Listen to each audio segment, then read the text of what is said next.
শেহতীয়াকৈ আমি দেখি আছো যে ঈশ্বৰ পুত্ৰ জুবিন গাৰ্গ ডাঙৰীয়া বাৰে জীৱিত অৱস্থাত বাৰে বাৰে কৈছিলে যে পলিটিক্স নকৰিবা বন্ধু বুলি, কিন্তু জুবিন দা ঢুকুৱাৰ পিছত শেহতীয়াকৈ আমি চাই আছো যে এই জুবিন ক্ষেত্ৰখনক এছাম লোকে ৰাজনৈতিক ক্ষেত্ৰলৈ ৰূপান্তৰিত কৰিব বিচাৰিছে।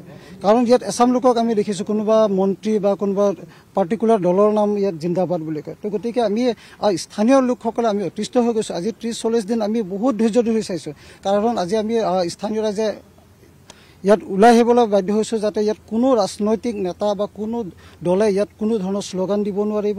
ইয়াত যদি জিন্দাবাদ হ'ব জুবিন দা জিন্দাবাদ হ'ব, ইয়াত কোনো ৰাজনৈতিক দলৰ নেতাৰ নাম বা ৰাজনৈতিক দল ইয়াত জিন্দাবাদ নহয়। আৰু একাংশ আছে ইয়াত কি কয় অনুৰাগীৰ নামত খুৰাৰাগী হৈ আহে, তেখেতসকলকো আমি সকীয়াই দিব বিচাৰিছোঁ যে অতদিনে আমি চালোঁ 30-40 দিন, কিন্তু এটা লিমিটত থাকিলে ভাল, নহ'লে আমি স্থানীয় ৰাইজে আমি ব্যৱস্থা ল'ম। কাৰণ প্ৰশাসনে ইতিমধ্যে SOP দিছে, SOP ইও তেখেতসকলে মানে কি SOPটো মানিব নিবিচাৰে আৰু আহি লৈ যিটো ইয়াত অপ্ৰীতিকৰ পৰিস্থিতি কৰে। কাৰণ জুবিন দাৰ আত্মাইতো দুখ পাব, কষ্ট পাব।